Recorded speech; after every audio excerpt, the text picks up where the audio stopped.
You know, Dylan, I always felt that being a financial advisor is very uncertain. I'm good at what I do, and the more competent I am, the more I earn, right? Let's say I meet up with you and I tell you, hey Gideon, you know, that store over there, right? That clinic over there, they're selling 40% discount on that brain surgery. You want a 40% discount into business opportunity.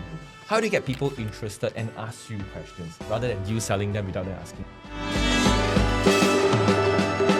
Hi everyone, welcome to our Mind My Own Business podcast series. This is our first episode. My name is Gideon, and on the hot seat today is Dylan Wong. Hi everyone. So Dylan is an advisory group partner, director and founder of Ilios Wealth Management. Over the years, he has gone from being a top producer himself to leading one of the Singapore fastest growing advisory teams. What sets him apart is how he coaches consultants into becoming competent, trusted advisors and develop leaders who can develop leaders to scale the business. So Dylan, would you mind to share more about this podcast? Sure, no problem. Anyway, thanks for the introduction, Gideon. Thanks for helping me with my first ever podcast. It's a really interesting and exciting journey. So this podcast series is designed specifically for financial advisory consultants, basically service professionals in the financial advisory space.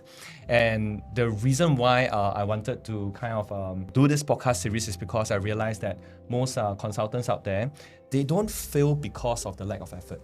They don't fail because they are not working hard enough. They fail because they were never equipped properly in the first place. So as a result of that, you know, many of them run into a situation like running out of leads, very common, right? Running out of leads, getting ghosted by their prospects, having lapses cases by their customers leaving them. And worst of all, you know, people that they care about start to avoid them. That's the worst feelings to have, right?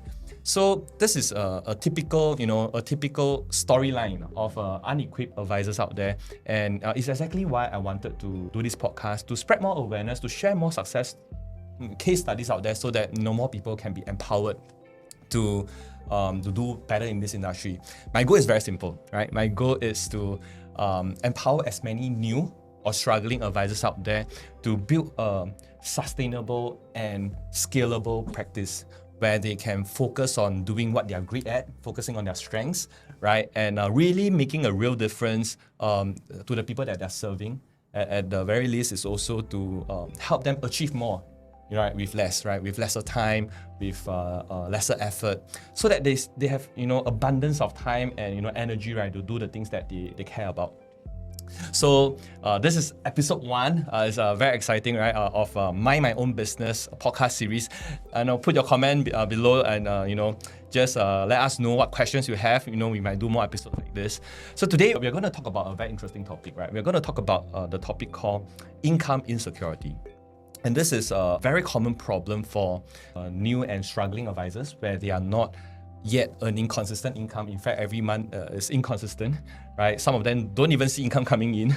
So the biggest question to ask is, right, are you really suitable for a commission-based career, or are you suitable for a fixed salary model career, right? And if you are feeling insecure about your future, you don't know how your future will look like, you are struggling with getting consistent income, or perhaps you are having thoughts of, you know, quitting the industry, then this episode is for you. Wow, Dylan, you already got me so excited into today's topic. But before that, right, can we start with this, like, why did you call this podcast Mind My Own Business? Wow, interesting. So good question, because, you know, very earlier on in my career, right, I realized one thing: if I don't start minding my own business, then I will start minding other people's business. Right, and the interesting is this. I think maybe I share with you why I started having this mindset of minding my own business, right, and what it really means. So I've never thought of joining or building a career in the financial sector, right? I actually graduated from Ngee Ann Poly from electronics and computer engineering. 看不出来. Yeah, and I still remember during my graduation day, you know, my mom was very proud. She has always wanted me to, you know, to study well, you know, and get a degree, because that is what she believed that that's the only way to do well in life. Very common, right? But parents' advice, right? So I realized that after graduation, you know, 2 weeks later, I applied for SIT, mechanical engineering, and I was accepted. So I was very happy. So I went back home, I told my mom, I say, hey, you know, yeah, I got accepted to uni, right? And then that was where we started to have a very practical and realistic talk, right? And then we both realized that, okay, so mommy don't have money to pay for the school fees, right? So she asked me to go and take a loan, right? So that was when things get real, right? Because I start to be honest with myself and ask myself, do I really want to take a loan to study something that I'm not even interested in? And what can this degree really brings me, right? So I started to think about whether should I go for the degree or should I just take a job, right? So I went on to do what everybody does, right? Which is to Google the salary rates. You guess as a diploma engineering, how much can we make a month back then? 10 years, maybe 12 years ago. 2002 to 2005. That got so high. My era back then was 1,008. So you think about it, right? After CPF, you left with 1,004. You spend 1,000, you save 400. So I asked myself, wow, how to turn my life around with that, right? So that was also when I thought to myself, if I were to choose the salary-based model, right, my worth will always be determined by what my boss think I'm worth, right? And I started to realize that, I needed something different, right? Where my progression and my income, my growth is determined by the result I produce, not determined by what other people think I'm worth. Yeah, so that's how this whole concept of minding my own business came about, because I want to mind my own business rather than minding someone else's business, right?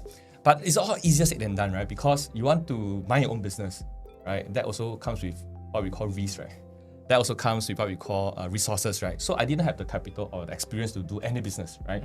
That's why financial advisory space became one of the best available choice that I have, because not only you can start with little to no money down, but you also have people who are willing to mentor you, right, to start. Which is you. Right? And true enough, it is a space where, I'm able to achieve more if I work harder. If I don't work so hard, I also earn lesser, right? So it's a kind of a give and take thing. So Gideon, right, let me be clear. When I say mind my own business, it doesn't mean ignore other people. It doesn't mean like, I mind my own thing, that I don't care about people. It just means that I stop waiting, I stop blaming, I stop complaining. I start taking ownership of my problems. I start taking ownership of my own career path, my own growth. So I hope that this series, don't take it the wrong idea, right? But the more important, if you forget everything that I share, the most important point is about taking ownership in the result that you have in life. And what's impressive is how far you have become since then. Dylan, you started with a breakthrough in your first full year, bringing in over $360,000 in production on your own. By 26, you were already a financial services director, one of the youngest to hold that title. Fast forward, you are leading a team of nearly 90 associates, generating $6.7 million productions in 2023. Okay, over the last 5 years, that's more than $20 million under your leadership. How impressive it is. And here's what really stands out, okay? Not just the numbers, but the fact that a quarter of your team hit MDRT or COT, and some even step up into director roles themselves. That says a lot about the kind of coach and leader you are, Dylan. Okay, so I also remember about you mentioned that you had some kind of transformation last year. Oh yes. It's been a journey over the last decade, right? And first of all, it is definitely not my own effort that I achieve all this. It is supported by many people who has been guiding me, mentoring me. I'm really grateful for whoever that have supported me over the last decade.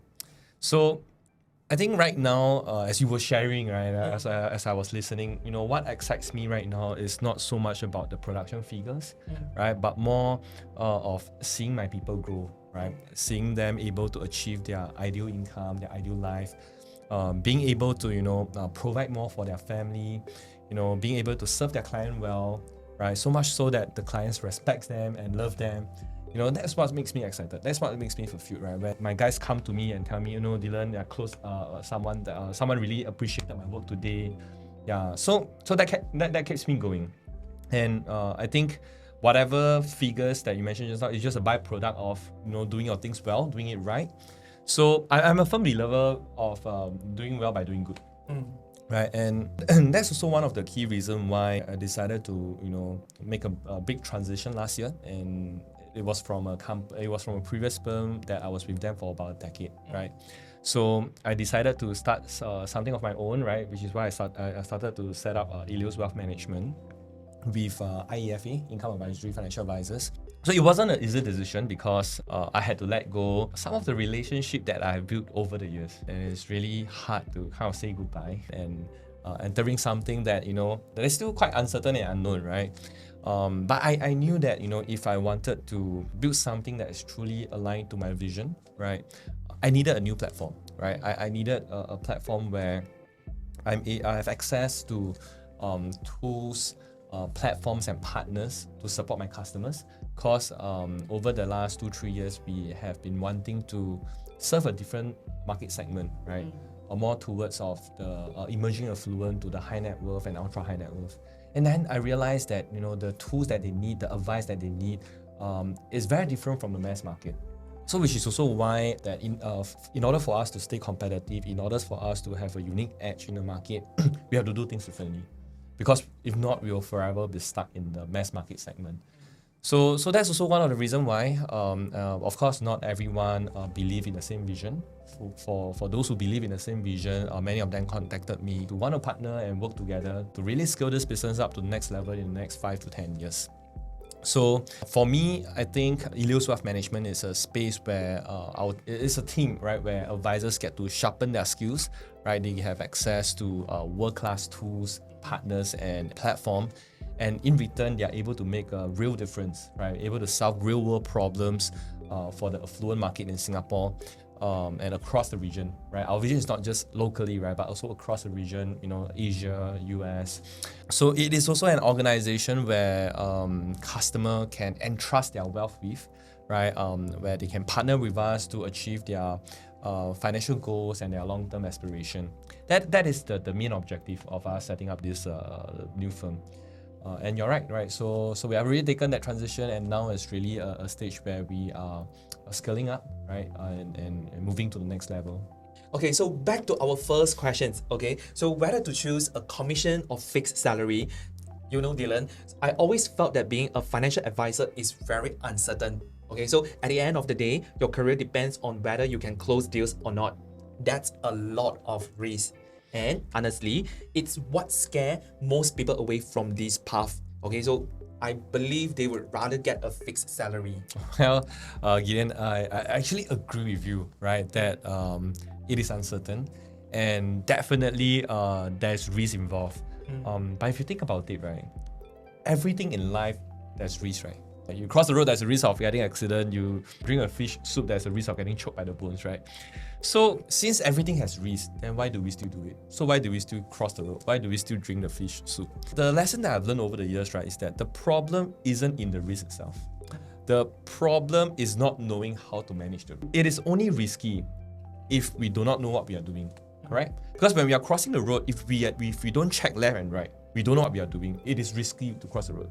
But if you check left and you check right and check left again, you see that there's no car, then sometimes what seems risky it feels no risk at all, right? Yes. So it's the same for business, right? When you have developed the skills, right, to find customers, to close those deals, which is a learnable and transferable thing, right? A skill is a learnable and transferable thing. And if you have those skills, you'll be able to manage and mitigate those risks very well, right? And even in a self-employed model or commission-based model like this, may be less risky compared to a fixed salary role. So Gideon, I want to hear your thoughts, right? So what do you think, right? Would you choose a fixed salary or would you choose a commission-based career? For me, right, I think... Okay, so no matter you are choosing a fixed or commission-based, right, I agree that both also come with risk, okay? But the thing is, no matter what you choose, right, result matters. I agree with you. Okay, actually, talking about this, right, when people always ask me for this advice, like, should I go for this commission-based but no basic salary one, or should I just go for the fixed job?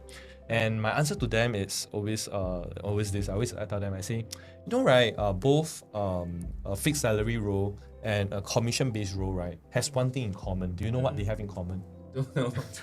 So they both have one thing in common, which is they both requires you to be competent. But think about it.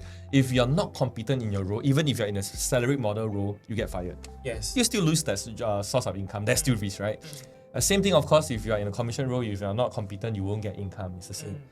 So there's a common thing, there's a common denominator, right, in these two roles. But the question is this: if today you are competent, you're so good at what you do, you're great at what you do, right? Would a fixed salary model or a commission-based model be more worth it for you? Commission-based. Why? Because I'm competent enough. I'm already good at Exactly. what I'm doing. I'm good at what I do, and the more competent I am, the more I earn, right? The harder I work, the more I earn. So it always boils down back to this question, right? Do you feel that you're competent in what you do? Yes. Right? If you feel that you're competent in what you do, then you want a commission-based model, or you want a performance-based compensation model, right? The better you do, the more you're paid, right?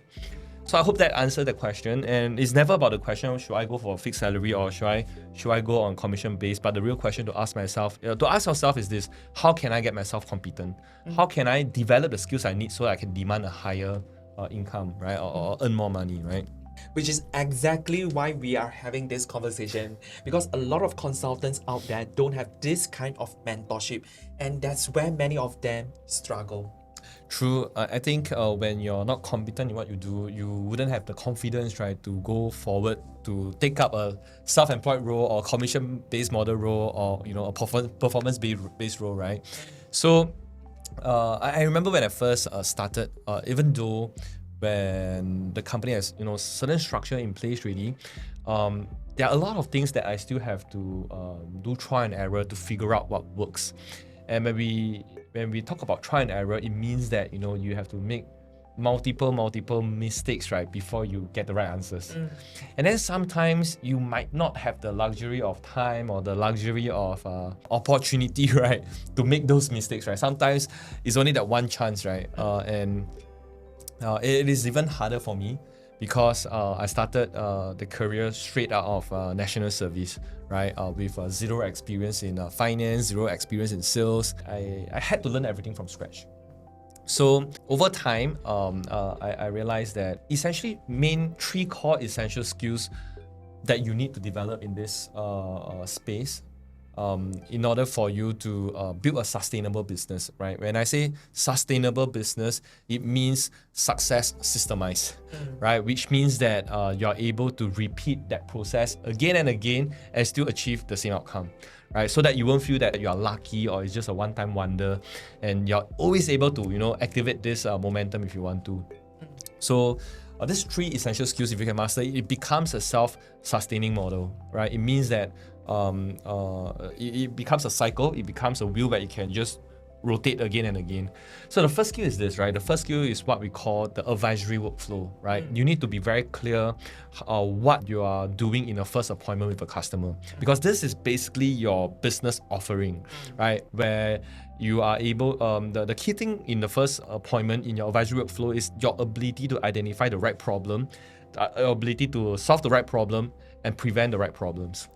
I think a lot of times when people go into an appointment, they go in with the mindset to sell something, right? But if you do not identify the right problems to solve, you will end up selling something that the customer don't need. True. It's kind of like, Gideon, I give you an example here. I always like to use an example, right? Let's say I meet up with you and I tell you, hey Gideon, that store over there, right? Or that clinic over there, they're selling 40% discount on that brain surgery. You want to know 40% discount?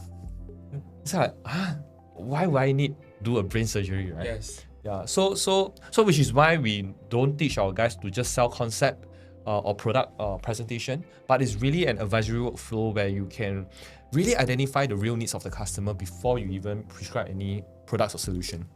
So that's skill number one. Because if you can do this well, naturally your process is referable. Naturally you are referable, right? People feel more comfortable, they feel more at ease to introduce to someone that they know, right? Which is why the next skills that you need to develop is what we call endorsement and introduction. So what does that mean, right? It means that, you need to have your first objective in the first 3 to 6 months is to get proof of concept. When I say proof of concept, it means that whatever that we teach you, right, you need to first get acknowledgement from people that you have served, right? That actually what you do really add value, right? So you get an endorsement. Another word for endorsement, it means testimonial, right? It means that people actually acknowledge, hey Gideon, what you do really helped me a lot. It's helped me solve this problem. So endorsement. Second thing is, how do you get personal introduction? My belief is this: the best way to do business is through personal introduction. Nobody like to be cold called. Nobody like to be approached by strangers on the streets. They like to be introduced by people they know, people they trust. Agree? Right? That's the most comfortable way of doing business, right? Where there is a proper introduction. So that itself is a skill. It doesn't come by luck. Because if you think that it comes by luck, then your business will never be in your control. Right? So that's the second skill. The third skill, right, is basically converse to convert. I think most of the time when people think about prospecting, they think about their ability to get appointments, their ability to go and socialize networking, all this. But then they realize that they've been working very hard, going for every networking event, going for DMing people on social media, but they're not seeing results. And the reason for that is because they do not know how to converse and they do not know how to convert. So if you know this strategy, right, on how to converse to convert, it means that you know how to turn casual conversations into business opportunity. How do you get people interested and ask you questions rather than you selling them without them asking you? I think that is a skill in itself. Today we will be covering that. But if you notice, right, if you can master these three skills, it becomes a self-sustaining model. You go for appointment, advisory workflow, and then your prospects give you a personal introduction. Then you converse to convert, you fix another appointment, then it becomes a cycle. And it will roll again and again. Once you master this, you will never be afraid of running out of leads. And your money will keep coming in. Yeah, it is a workflow, right? So which is the most important one? Is the first one I mentioned, advisory workflow, because that is the thing that will determine whether you are referable or not, whether people want to meet up with you or not. So a lot of times people ask me, right, Dylan, how do you ask for referral? How do you get referrals? It's actually not about how you ask. It's about how referable you are. It's about whether do you have the proof of concept, do you really solve real problems for people, right? Do you have proof that you help people achieve what they want to achieve? So that is the key thing, right? With these three tips, right, I believe that I will be very referable. Yeah. So I think you're right? It doesn't just apply to the FA business. I think it applies to any other businesses as well. Maybe in digital marketing, in what else? Medical, any business, right? Basically, it's just proof of concept. You get word of mouth, and then you know how to fix the appointment and convert it into business opportunity. I think that is the whole key workflow. Yeah, so I think the next interesting thing would be when we talk about income stability, right? Comes to being a business owner, SME owner, or in the service professional line. Especially if you're on commission-based or self-employed role, I think the most important thing to keep your income consistent and stable is to build the ability to find customers. And I thought that since Gideon is here, why not share some tips with us? Gideon is the founder of Evergreen Digital. They help business owners and SME owners to build their brand and get customers online and offline, right? So he has multiple strategies, but in view of time, maybe Gideon can share 1 to 2 tips with the audience that we have. Sure. In the FA space, yeah. Okay, so I believe that no matter you are getting customers online or offline, right, there's always a customer buying journey. Okay, so this IDA model, everyone knows it. However, I want to focus on the A part. So the A is attention. So you can see like you can see like which works best for you. So to get more visibility and attention. So maybe you were thinking that you will want to like take short videos, okay? So or maybe you think that you are shy in front of the camera, no worries, okay? So you also can choose to write, okay? So all in all is that you will need to tell people like how you are able to help them to increase your visibility. Another tips is I want to share with financial advisors is that there is this Maslow hierarchy, and there's one stage, right, is talking about protection. So what I want to share is that many people are looking for what you are offering. So just go out there to increase your visibility and you will be able to achieve the income stability. Cool, right? So yeah, I agree with you, right? I think one of the key skills to develop nowadays is not just getting customers, right? It's also being able to capture attention and turn those attention into business. And Gideon here, I got to know him last year. He was the one who encouraged me to start producing content. That's why if you look at my social media account, you see more and more videos coming up. And the purpose of that is really to create visibility, right? Because we all know that people out there, like what he mentioned, need protection, need our services. But the question is, are you known enough, right, for them to notice you? Right? Are you known enough for them to want to do business with you? So yeah, so thanks Gideon for helping me today with the podcast and and also encouraging me to continue doing my content. Oh, thank you, Dylan, for sharing all the insights. Yeah, I believe that all our audience, right, would enjoy this series of podcasts. Yeah, sure. So stay tuned to this podcast. It's our first time doing it. So if you have experience doing this, please comment below, give us some feedback. Let us know how we can improve. What are some interesting topic that you would like to learn about? If you are not in the FA space, you can also share with us what are some interesting things that you want to hear from us from our point of view, right? So just leave a comment below. You can also add us on our social media account. I think the editor can put our handle over here. The next topic that I was thinking about talking about is on how we can scale our income, right? So today we talk about income sustainability. The next episode we might talk about income scalability, right? So stay tuned on that, and see you guys soon, right? Stay tuned. Bye.